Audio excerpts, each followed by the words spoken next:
1985. And we're located in the law office of W.B. Jack Ball in San Antonio, Texas.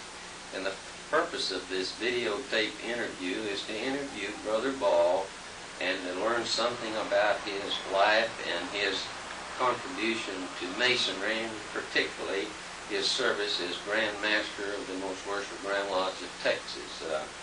Brother Ball, why don't you begin by just telling us where you were born and when? Farmersville, Texas, on September 21st, 1896. All right, and did you attend the public schools in Farmersville, Texas? Yes, sir, I did. All right, and did you receive any academic honors in school there? Yes, I was salutarian. Was that of the high school? Yes. And what year did you graduate? 1914. All right, and then did you attend any colleges or universities after graduating high school? I was out 1 year on account of injuries to my father in a train wreck, and then entered the University of Texas at Austin in the fall of 1915. All right, did you obtain any degrees from the University of Texas? Yes, a BA in August 1919, and a law degree equivalent to the doctor of laws now in June 1921. All right, what did you major in as your undergraduate degree? History and government. Did you receive any academic honors in pursuing your undergraduate degree? Phi Beta Kappa, Phi Sigma Alpha, and assistant in government at one time, or for some time. All right, did you receive any academic honors in the law school? Yes, sir. Chancellors and Quizmaster. And I was first elected editor-in-chief of a movement that I was active in getting started to have a law review there, but never did have any publication that first year. We just got the movement underway. All right, and where did you finish in your class academically? Academically, what do you mean? Well, with reference to 1st through 10th, insofar as your grade point average is concerned. Well, I think I was kind of topped, but I had general average in law school of 96 in a fraction. All right, did anybody else in your class have more than 96 in a fraction? Not that I know of. That made you number one, wasn't it? Well, we never did think about it. Well, the academic competition at the University of Texas Law School is rather keen, isn't it? I found it so. Well, I attended there myself from 39 to 42, and I found it almost devastating.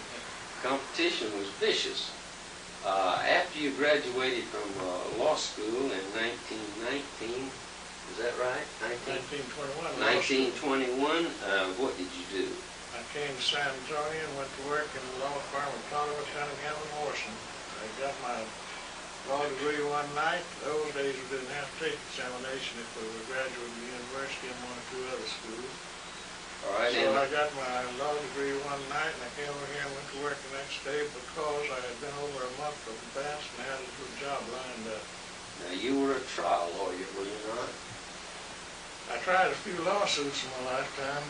Well, when I first met you, you were a very effective and well-known defense insurance counsel. You're very kind.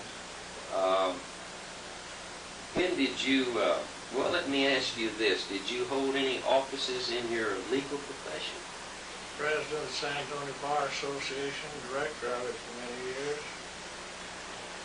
And I was one time a member of the House of Delegates at the American Bar Association for 1 year, on one term. I served on a lot of committees in the state bar. I believe you also served in the Marine Corps, did you not? Yes. You want to hear about that? Well, give us a brief account of when you were in the Marine Corps. All right, we were in the Spanish class, and my buddy was sitting right across the aisle from me. He leaned over and said, "Why don't we go to war, you damn coward?" And I said, "Let's go." So we got up and took out and went down and enlisted in the Marine Corps. Left Austin that night and went to Paris Island, South Carolina for training. Was that in about 1917 or 18? Early part of 1918. All right, now, we have talked about your practice of law. How many years did you practice law? Well, I always said that I studied law and practiced economy. All right. Well, you practiced probably about 35 or 40 years, didn't you? More than nearly 65. All right. When did you, when did you join the Masonic fraternity? Well, while I was in the Marine Corps, I knew that the secretary of the lodge at my hometown of Farmersville knew who he was. Being a little country town, that's all the address you needed those days. And I wrote him and told him that I was past 21 and I wanted to know how to go about to seeing if I could get into Masonry. In a few days I got back a letter from him in which he enclosed an application fully filled out. Of course, small town, he talked to my family and we had all filled out. All I had to do was sign it. Said sign it and send it back and await developments. I signed it and mailed it back.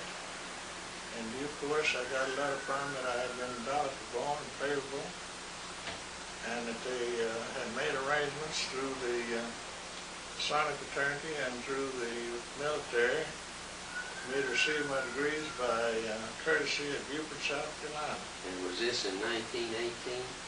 No, that 19. 1919. Wait, no, 1918. All right. Now, what caused you to want to join the Masonic fraternity? Well, growing up in a small town, there's common knowledge who the Masons were. In those days, they were leading citizens, and then my oldest brother was a member of the Mason. All right, I take it you joined the lodge in Farmersville. I was bounded on that lodge, but I didn't get any degrees there. Well, you got them by courtesy in South Carolina. One other thing I might remind you of is that I also, as I grew up, Sam R. Hamilton was Grand Master when I was a boy there, and I knew him at Farmersville. Now, did I throw you off the line? No, that's all right. Was it because you knew Brother Hamilton that you were motivated? Well, I was very much impressed with him. He was always very nice to me. He was president of the bank and never did lend me any money because I didn't ask him. Well, was it because you felt that Brother Hamilton represented the type of man that you admired? I didn't think that. I knew it, and I knew that every other leading citizen in Farmersville, nearly everyone, at least from Mason. All right, and did you ever transfer your membership to San Antonio? Well, as I told you, I got all three of my degrees by courtesy, and then I came here to San Antonio the day after I graduated from law school. Soon it was then in progress to get a new lodge here then, and I was invited to, went to Camden Lodge, you know, and I was invited to become a charter member of Albert Pike Lodge 1169. I transferred. I didn't transfer because you couldn't transfer, but I had to demit. We didn't have dual memberships those days. I demitted from Farmersville and became a charter member of Albert Pike Lodge in 1921. I believe that you later served as worshipful master of Albert Pike Lodge, did you not? Well, about 1928. All right, and then you served as district deputy grand master of District 39, did you not? Under Albert DeLange in 1950, and represented the district deputies for that year at the Grand Lodge in the response. All right, and then when were you elected to the Grand Line? Well, I was really elected in 1951, I guess, was, because the senior warden had died during the year after I was district deputy. About 11, a year after I was deputy. And we moved up a spot, and there were two vacancies the year I was elected. And I was elected Grand Senior Warden. I never did serve as Grand Junior Warden. All right, when you were elected as Grand Master, what seemed to be the challenges to Masonry at that time? Well, they were the same ones we've always had, Nellie. keeping interest up and people really understanding and appreciating what masonry is all about. All right, did you have any particular problems that you had to confront and solve while you were Grand Master in 1954? Well, while I was at it, it seemed like I had no more than a dog has fleas.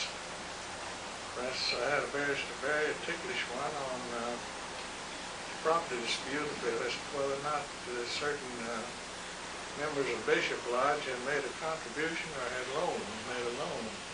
They got into a big argument about it, and I had a deal some time with that. Another one is that, just examples, Bel Air Lodge had applied for a charter for Houston, and they wound up with their lodge site in Bel Air, which is a little burg Subdivision. not a subdivision, but a little incorporated town within, entirely surrounded by Houston. And they were just about a block outside. And I finally ruled that they intended to have bought that site, and everybody knew that they had bought it. I finally approved it. I got an objection to them, you know. And the one at Corpus, we got that settled all right. Now, another thing is, while you're on that, if you're interested, seemed like it getting a little bit accumulation of problems with various things about Masonic law. As I told you a while ago, when I was appointed district deputy, the first thing I did was to go buy a law book and read it backwards and forwards and study it while I was district deputy. And the brethren found out that they wrote me that I give them an answer, not only an answer, but a reasons for the answer. And I was very prompt in response to all of them. And I did render and reported that of sufficient importance, I thought, 81 decisions. Out of those 81 decisions, 79 were unconditionally approved as I've written. Two of them were modified in some slight particular to clarify modification. And then one was turned down flat. You want to know which one that was? Which one? That was the one about going to pour the order and giving the sign upon entering and retiring from lodge room while the lodge is in session. There's no set black and white statement as to whether or not the master has to respond, and if you have to wait for him to respond. Well, I got to thinking about that, and I couldn't find anything in black and white, and still I thought about it. I decided that the real purpose of that was not to get a response from the master, because he might not know everybody there, and he wouldn't know whether the person was entitled to enter, and he might not, maybe his advice for by some other brother, because the master wouldn't be supposed to know everybody in the lodge, you know, particularly a lodge that big, or the larger lodges. But the purpose of it was so that all the brethren could see who was coming amongst them when they came in and who was departing when they left. And I ruled that all you had to do was give the sign, and then wait a reasonable time. The master was engaged in a conversation with the secretary about some matter. You didn't have to wait for his pleasure to return it. That was just a courtesy. And the committee on jurisprudence turned it down. That's been 30-odd years ago now. I still think they were wrong. Well, let me ask you this. In 1954, when you were Grand Master, did Masonry and its reputation stand very high in the communities of the state of Texas? Well, as I said a while ago, in the country areas particularly, it stood very highly. I know of other communities, just the leading people were Masons. It stood well in the statewide, but not so much so in the smaller communities. And there's a reason for that. In smaller communities, lodges are smaller, and they're more close-knit, and fewer people, and they all knew each other better. Well, do you think Masonry today has the same standing? No, I don't. And fully, it does to those who know. that, had to put me off my train of thought. Oh, it's the history of the World War I and the history of World War II both demonstrate that there's always an influx in masonry and membership after a major war. And one of those reasons for that is that these people in the service, and just the innumerable lessons of it, observe that the Masons, they learn who they are from a pen or something, are always accommodating each other and their buddies. And you stop and think about it, and it's happened every time. And we had a big influx into the Lodge and to the Masonic fraternity after World War I. We had a big influx after World War II and Korea and so forth. And when I was Grand Master, we had over 240,000 members. But gradually that momentum winds down because people get more interested in other things. They're not thrown together. They're not in times of stress, not in times of danger, and they're buddying with each other. And I mean by buddying not only being companions and fellowship, but I mean every time you turn around, Mason would be helping one if he got injured. And the people saw it and they go into it. We have a very high membership yet in the military. Brother Ball, in 1960, and my dates and figures will probably be reasonably accurate. In 1960, the Grand Lodge of Texas had approximately 240,000 Masons, and the population of the state of Texas was about 9,500,000.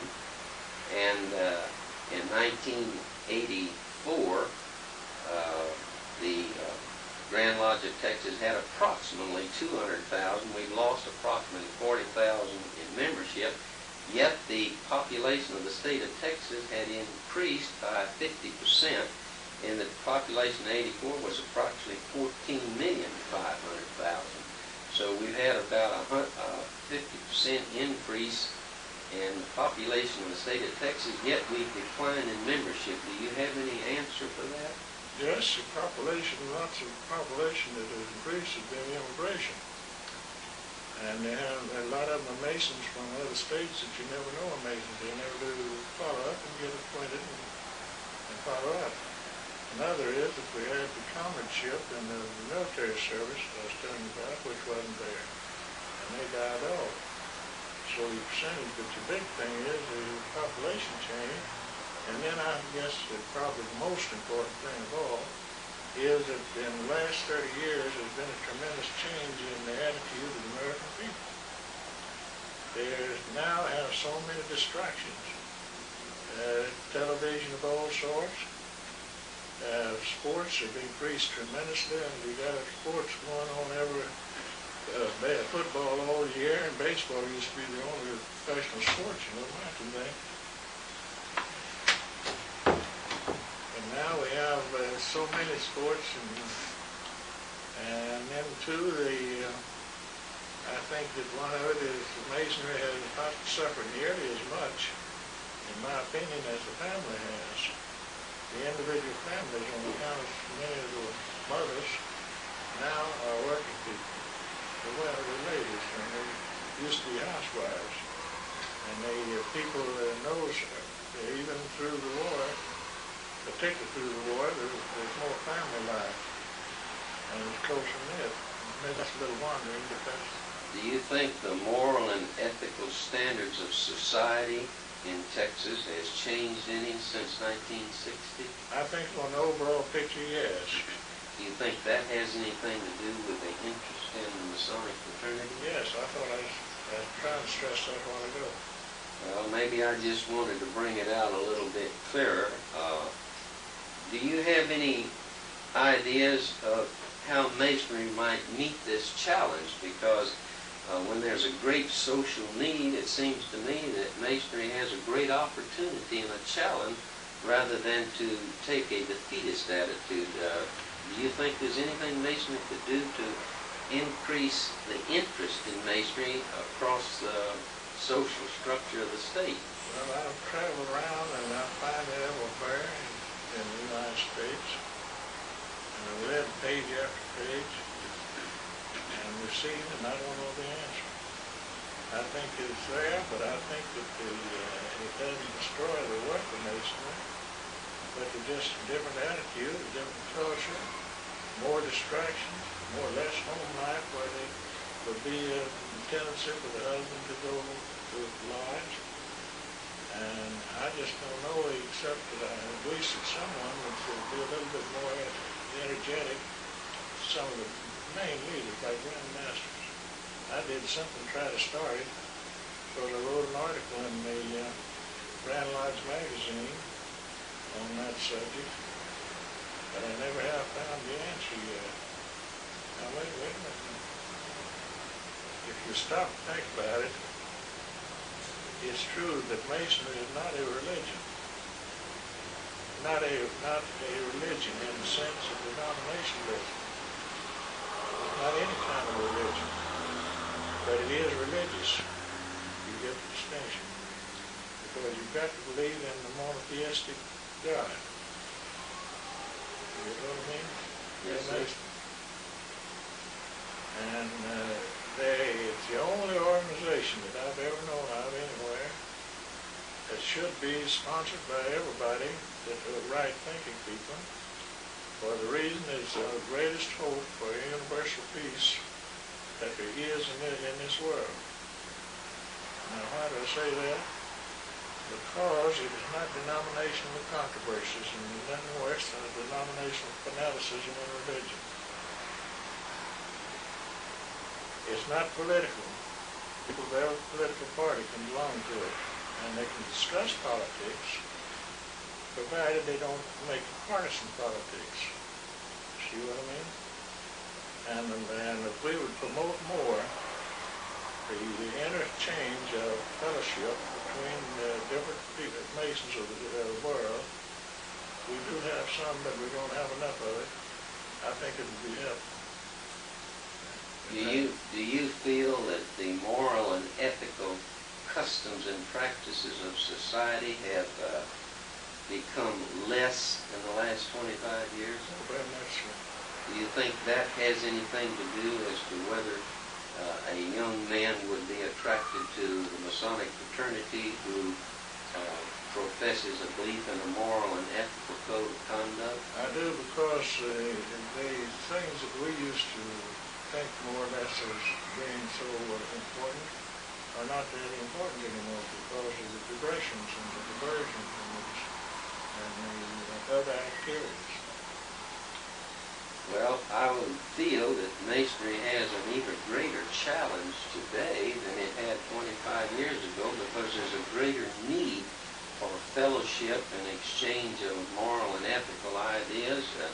Do you have any suggestions of how we might project that message to the society, to where people would want to belong to the fraternity? Nothing except to keep hammering on it. Well, do you think maybe a public relations program to where we can at least make society be aware of what Masonry stands for would be helpful? I think first you've got to start to make the Masons themselves be aware of the importance of Masonry to the welfare of the country. Do you have any idea of a way to do that? Well, I had some ideas, but other people had them, and there's been pages and pages written on them. We're interested in what you think, though. Well, I'm not as young anymore as Lurk, so I'm sure this is rambling, but I think it's more important for us to get back to the fact that not only the moral end of it, but the welfare of people. Because we need the unifying influence of people getting together and having real fellowship. And that's the basis of Masonry. Masonry is fellowship, and brotherhood and fellowship. It's not an insurance company or an entertaining group. But they can get together and have fellowship and brotherhood without religious fanaticism, such business. If the Irish Republic, right there in the same place, if all the Masons on both sides, even the Catholic Masons, would visit each other, they'd settle the Irish problem right quick. Don't you feel that society and its customs and practices has become substantially more materialistic and less idealistic in the past 25 years? Yes, and I regret it. Masonry deals in the intangible values of loyalty, responsibility, integrity, motivation based upon a desire to serve our fellow man. And do you feel that society has lost interest in some of that? A whole lot of them, just like I said, they lack the motivating influence of the real brotherly love and real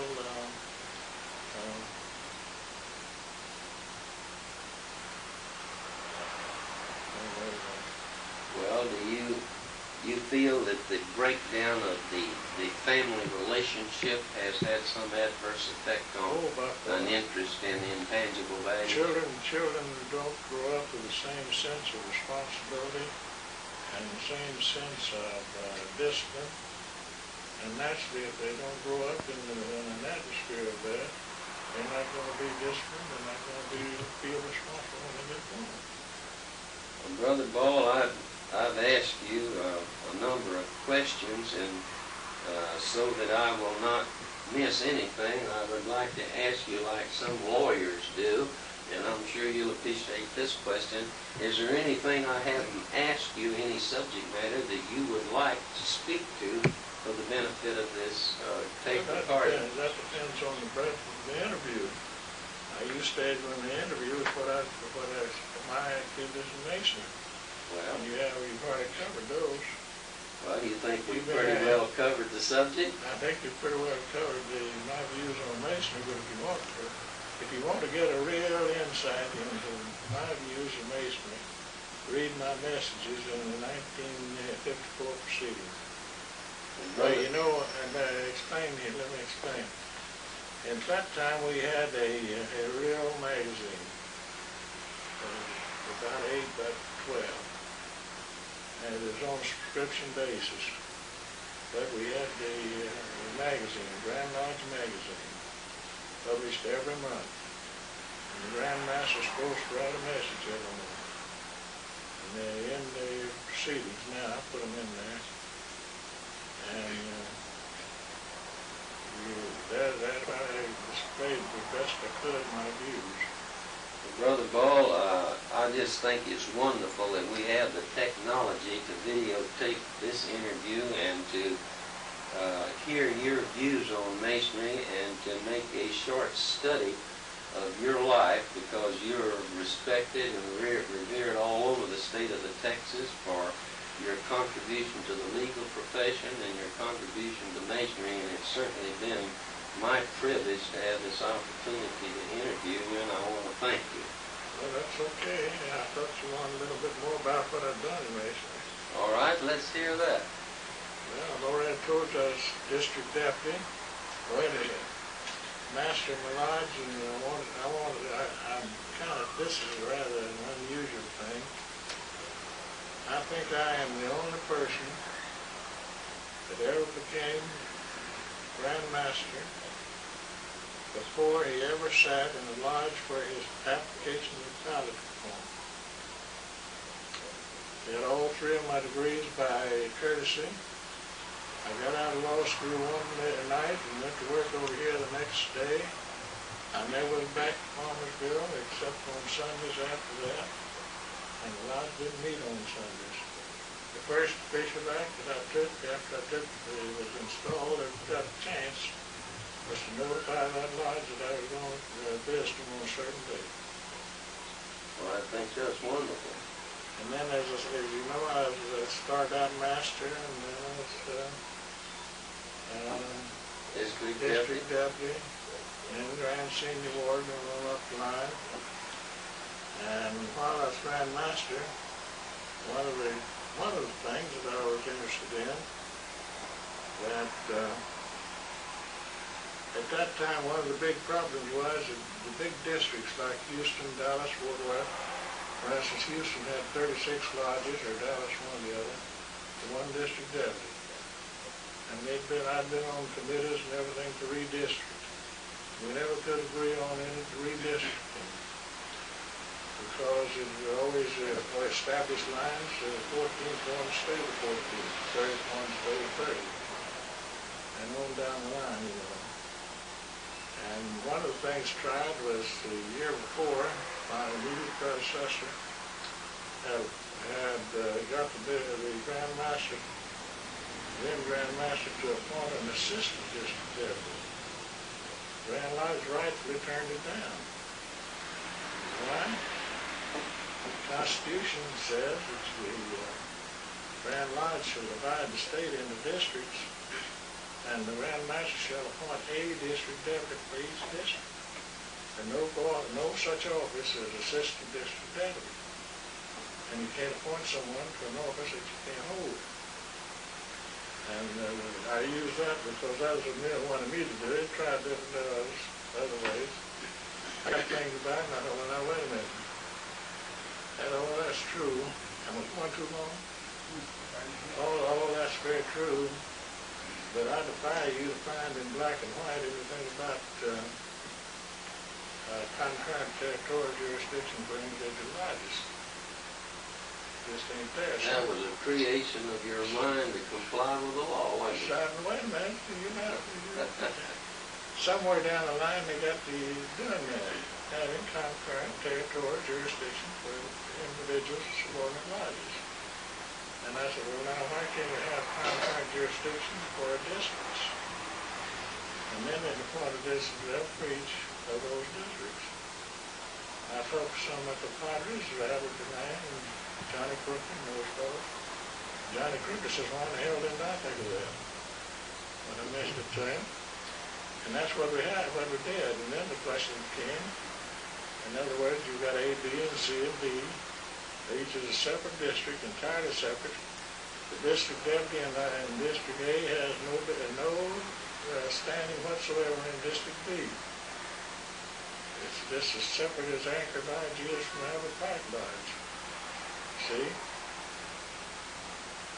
Yeah, I've been living under this system for a number of years. Yeah, You bet I see. I recommended it, and it's true.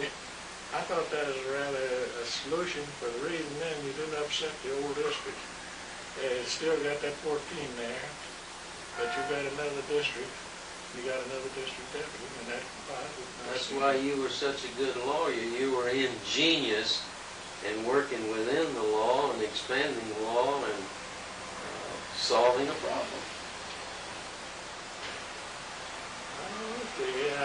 For instance, I solved my field. Remember, I solved it here in my year. Of course, I couldn't put it in effect after I'd figured out what to do, and all I had to do was recommend it. Went in, it was approved.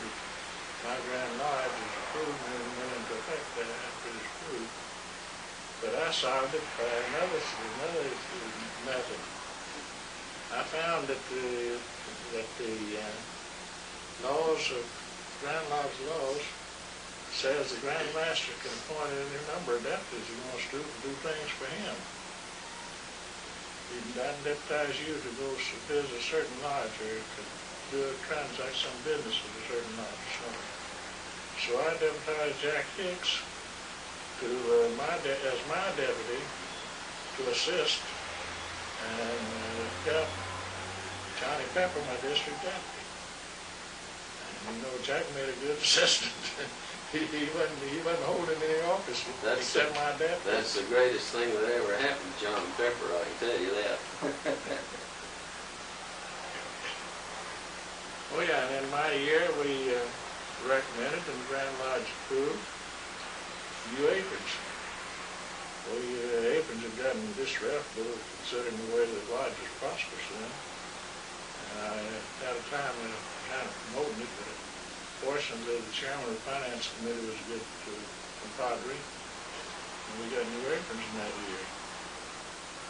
And jewels for the Grand Lodge officers.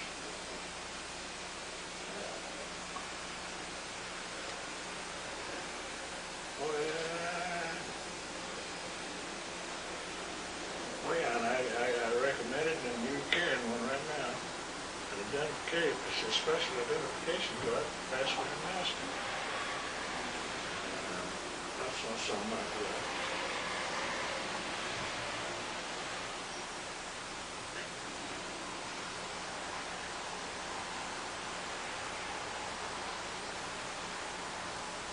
Well, that's some other things that were interesting. I thought those two would be interesting. Well, I think that about completes a nutshell interview. One little thing I've been patting myself on the head and on the back more worse than that. But I did think that I was happy that I could say that I was one of the most prompt. I made it a point. I was very prompt, not comparative. Don't use a comparative at all.